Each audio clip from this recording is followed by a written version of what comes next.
South African, I put it in inverted commas. I appreciate the inverted commas. I think it would have been neat as that question because you would have known how it was and you would have been able to see how it is. But maybe I would have to attempt to answer the question.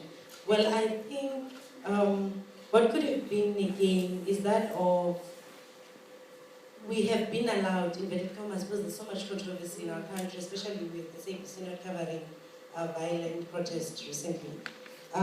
Somehow we are just going back to where we came from. Now, I think some of the gains, though, is that we have been granted the platform to have a voice.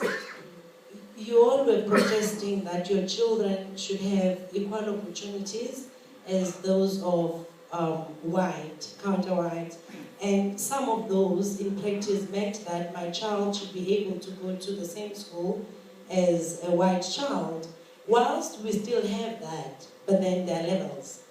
We get to Stellenbosch and there is language policy. So even though you have achieved that we are able to get to Stellenbosch, but once we get to Stellenbosch, we find our own struggle, which is language policy. And that was not the struggle that you carried. It is the struggle that we now find ourselves challenged by.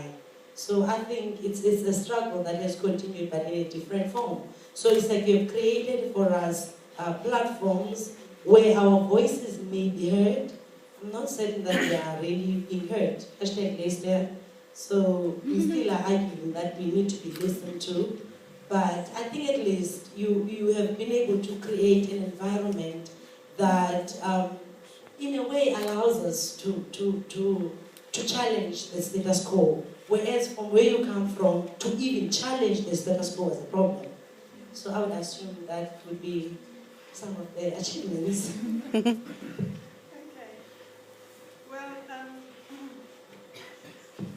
I guess the generation